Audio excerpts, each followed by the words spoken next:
Morning बच्चों, कैसे हो आप लोग।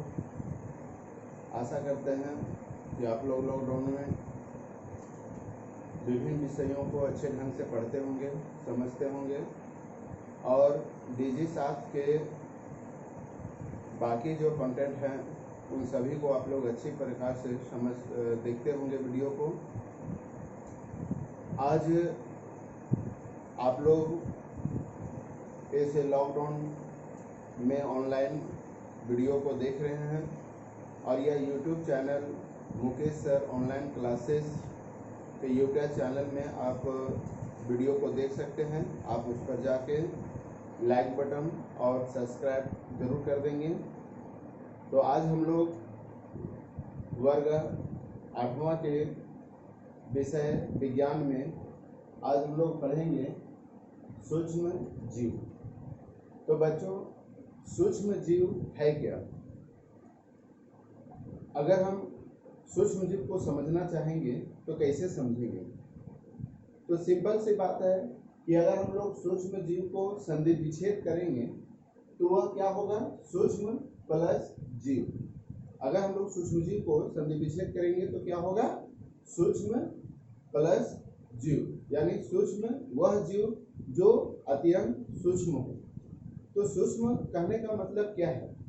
सूक्ष्म कहने का मतलब ये होता है कि वह जीव जिसे हम नंगी आंखों से नहीं देख सकते, यानी उसको देखने के लिए हमें किसी यंत्र का, जैसे माइक्रोस्कोप, इलेक्ट्रॉन माइक्रोस्कोप या साधारण सूक्ष्मदर्शी का भी हम लोग प्रयोग करते हैं। अक्सर आप लोग अगर कभी अपना ब्लड जांच कराने के लिए गए होंगे तो अक्सर आपने वहां पर ब्लड जांच केंद्र में आप लोग देखे होंगे कि एक मशीन होता है जिसे हम लोग सूक्ष्मदर्शी कहते हैं। हमारे विद्यालय में भी है और जैसे ही लॉकडाउन खत्म होता है, विद्यालय पूर्व की भांति चलेगी, तो मैं आप लोग को सूक्ष्मदर्शी जरूर दिखाऊंगा। तो सूक्ष्म कहने का मतलब छोटा, यानी इतनी छोटी कि हमें खुली आंखों से हम उसे नहीं देख सकते हैं। यानी हमारे वातावरण में ऐसे भी जीव हैं जिसे हम नंगी आंखों से, खुली आंखों से नहीं देख सकते हैं। यानी उसे देखने के लिए हमें इलेक्ट्रॉन माइक्रोस्कोप या माइक्रोस्कोप का जो सिंपल माइक्रोस्कोप होता है उसकी सहायता के बिना हम नहीं देख सकते हैं। ठीक है। तो सूक्ष्म जीव क्या है? तो इसका प्रथम जो खोजकर्ता थे वो थे एंटोनी लुवेनहॉक।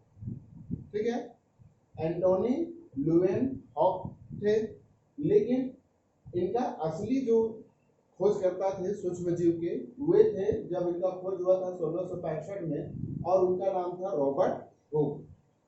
रॉबर्ट हुक ने क्या किया? अपने द्वारा बनाया गया मशीन से, सूक्ष्मदर्शी से, जो लकड़ी के द्वारा जो काठ होता है, उस काठ को जलाने के बाद उन्होंने बड़े गंभीर से देखा तो उसमें जो छोटे छोटे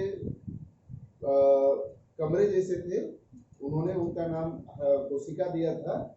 लेकिन ये सूक्ष्म जीव का ही एक रूप है। कोशिका क्या है? सूक्ष्म जीव है। कोशिका की खोज 1665 में हुई थी और इसकी खोज रॉबर्ट हुक ने किया था। तो यानी सूक्ष्म जीव का भी खोज जो है रॉबर्ट हुक, जो प्रथम कोशिका जो है, कोशिका भी एक सूक्ष्म जीव है। तो अब है कि सूक्ष्म जीव को आप लोग मालूम हो गया कि सूक्ष्म जीव के खोजकर्ता कौन थे। एक थे एंटोनी लुवेनहॉक और दूसरे थे रॉबर्ट हुक थे। सूक्ष्म जीव को 4 वर्गों में बांटा गया है। यानी अगर हम लोग सूक्ष्म जीव को अच्छी तरीके से जानना है तो उसको हम लोग 4 भागों में बांट सकते हैं। पहला हो गया जीवाणु, दूसरा हो गया कवक, तीसरा हो गया प्रोटोजोआ, चौथा हो गया शैवाल। यानी इसको याद रखिएगा कि कभी कभी एग्जाम में जो है पूछ देता है कि सूक्ष्म जीव को कितने भागों में बांटा जाता है। तो कितने भागों में बांटा जाएगा? 4 भागों में। कौन कौन से? जीवाणु, कवक, प्रोटोजोआ और शैवाल। अब यहाँ पर आता है कि जीवाणु का आकार वो कितना बड़ा होता है। तो याद रखना है कि जीवाणु का सामान्य व्यास जो होता है वो 1 मिलीमीटर के लगभग 1000वां भाग जो होता है, अगर हम 1 मिलीमीटर को 1000 टुकड़ा कर दें तो जो छोटा भाग हमको मिलेगा वो हो जाएगा सूक्ष्म जीव का व्यास हो जाएगा। दूसरा है कि आखिर सूक्ष्म जीव कहाँ रहते हैं,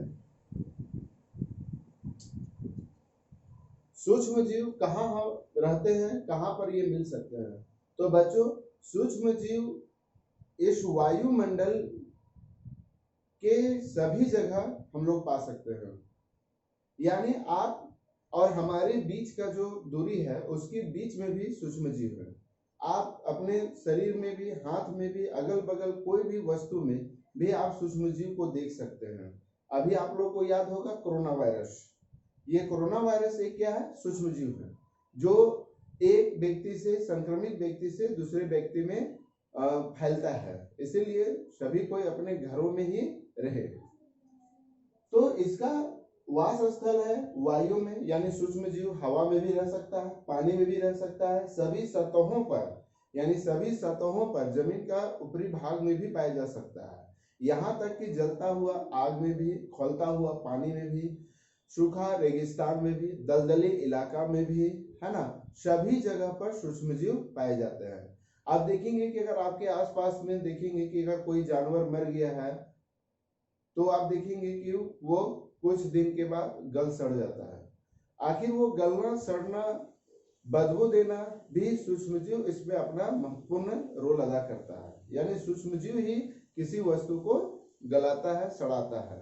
ठीक है, तो यानी सूक्ष्म जीव सभी जीवित वस्तुओं पर भी पाया जाता है। यानी जितनी भी जीवित वस्तु हैं उन सभी पर सूक्ष्म जीव पाए जाते हैं। अक्सर आप लोग टीवी में भी कोरोना वायरस के चलते देखते होंगे कि लोग सैनिटाइज करते हैं। क्या चीज का सैनिटाइज करते हैं? अपने घरों को सैनिटाइज करते हैं, दरवाजे को सैनिटाइज करते हैं, खिड़कियों को सैनिटाइज कर रहे हैं, मोबाइल को सैनिटाइज करते हैं, जो ऑन ऑफ करने का जो बोर्ड होता है उसको सैनिटाइज करते हैं, मोटरसाइकिल अगर वो बाहर से आए हुए हैं तो मोटरसाइकिल को सैनिटाइज करते हैं, बाहर से अगर वो आए हैं तो अपने कपड़े को, अपने शरीर को सैनिटाइज करते हैं। यानी सूक्ष्म जीव जो होते हैं वो सभी जगहों पर पाए जाते हैं। आप जिस जगह पर बैठे हुए हैं वहां पर भी सूक्ष्म जीव होते हैं। ठीक है, सूक्ष्म जीव हमारे लिए लाभदायक एवं हानिकारक दोनों होते हैं। ये याद रखना है कि सूक्ष्म जीव हमारे लिए जितना हानिकारक है उतने ही लाभदायक है। अब ये कैसे लाभदायक है? तो सूक्ष्म जीव लाभदायक कैसे है?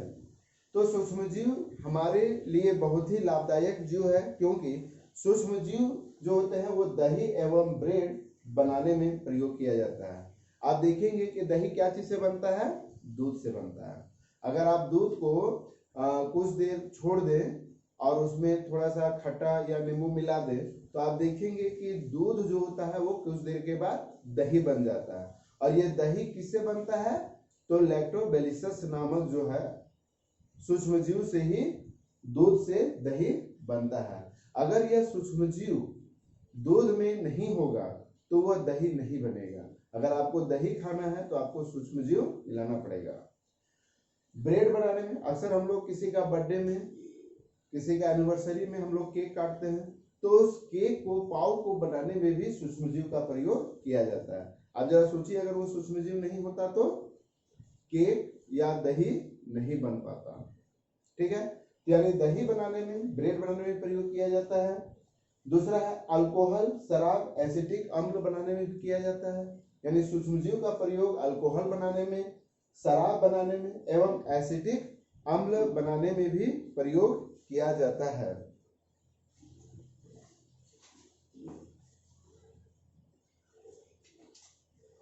तीसरा है औषधि निर्माण में सूक्ष्म जीव का उपयोग किया जाता है। औषधि मतलब दवा, यानी दवा का भी प्रयोग करने में, यानी दवा भी बनाने में, औषधि बनाने में, देखिएगा आपके घर में घी होगा और अक्सर घी का इस्तेमाल हम लोग खाना बनाने में या शरीर के बहुत सारे, जैसे कहीं दर्द हो रहा है तो हम लोग उस घी का इस्तेमाल करते हैं। अक्सर आपके दादा दादी बोलते होंगे कि अगर पेट दर्द कर रहा है तो पुराना घी लगा दो पेट में, और देखिएगा कि अगर पुराना घी लगाते हैं तो वह घी जो है वह पेट दर्द खत्म करता है। ठीक है, ऐसे गांवों में अभी भी प्रचलित है कि वह पुराने घी का ही इस्तेमाल पेट दर्द में करते हैं और बहुत हद तक ये ठीक भी हो जाता है।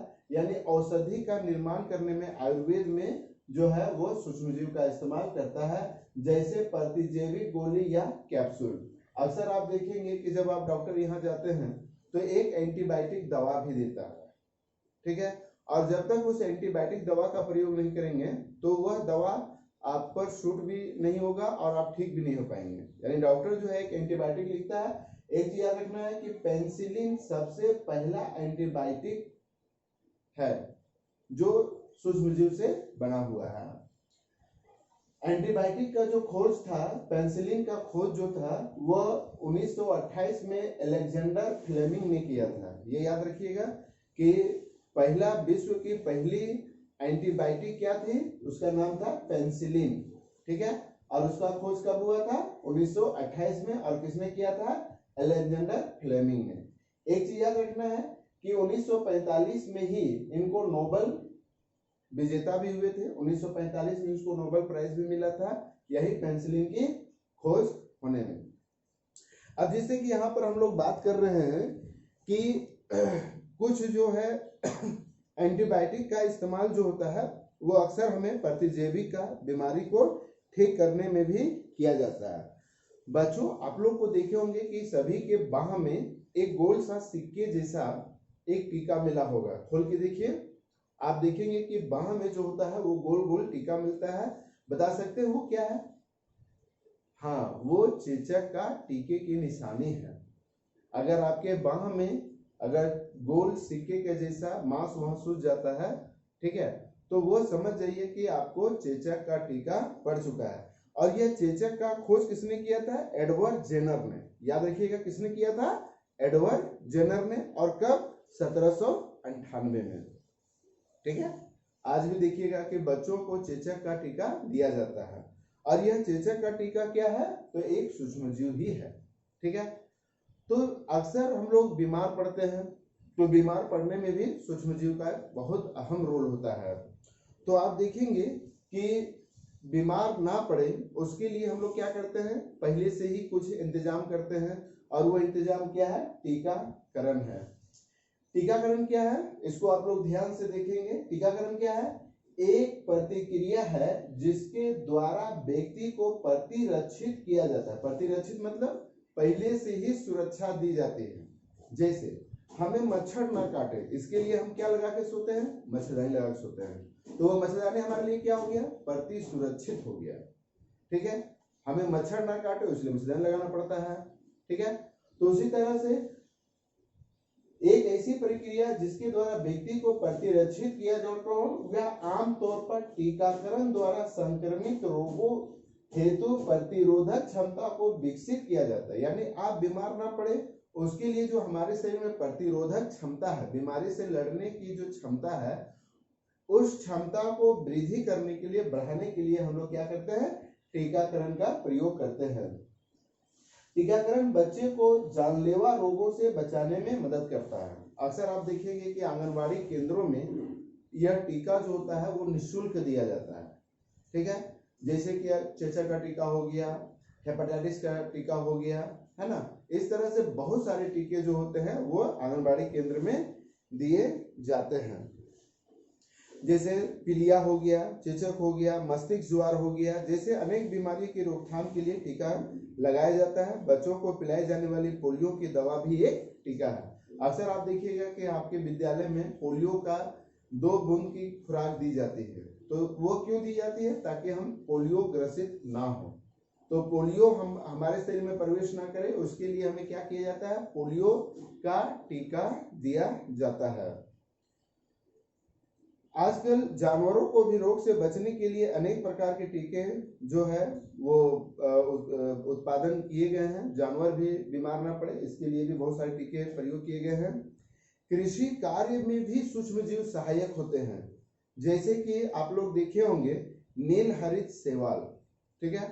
और ये नीलहरित शैवाल क्या करते हैं? ये नीलहरित शैवाल भी एक सूक्ष्मजीव है, ठीक है। तो ये नीलहरित शैवाल क्या करते हैं? वातावरण से नाइट्रोजन को खींचकर यह मिट्टी में ले जाते हैं। और सभी को जानता है कि पेड़ पौधों के लिए नाइट्रोजन, जिस तरह से हम लोग को जीने के लिए ऑक्सीजन जरूरी है, उसी तरह से पेड़ पौधों को वृद्धि करने के लिए, विकसित होने के लिए नाइट्रोजन अति आवश्यक है। और ये नाइट्रोजन उसे कहाँ से मिलता है? वायुमंडल से मिलता है। और वायुमंडल से उसके पास कौन पहुंचाता है? तो यही सूक्ष्मजीव हरे शैवाल। ठीक है। और हम लोग सूक्ष्मजीव हमारे लिए क्या फायदेमंद होते हैं? तो अक्सर आप देखेंगे कि सूक्ष्मजीव जो होते हैं वो अक्सर सड़े गड़े चीजों को वह गलाने का काम करते हैं। जैसे आपके गांव में कभी आप देखे होंगे कि रोड किनारे कोई जानवर मर गया, ठीक है, या आप केला खाते हैं या कोई छिलका है उसको आप बाहर फेंक देते हैं, तो आप देखेंगे कि उस जानवर में या केले छिलका में या जो कचरा है उसमें धीरे धीरे धीरे धीरे एक कंपोजिंग होता है। देखिएगा हम लोग जैसे गोबर डी होता है तो हम लोग गोबर डी में क्या करते हैं? गोबर को फेंक देते हैं। ठीक है। अब वो गोबर में क्या होता है कि सूक्ष्मजीव जो है उसमें अपना प्रतिक्रिया चालू करने लगते हैं और वो धीरे धीरे जो कचरा हम लोग गोबर डी में फेंकते हैं वह धीरे धीरे गोबर डी में गलते सड़ते वह फिर हमारे लिए महत्वपूर्ण खाद बन जाता है। और उस खाद का प्रयोग जो होता है वो हम लोग खेतों को उपजाऊ बनाने के लिए करते हैं।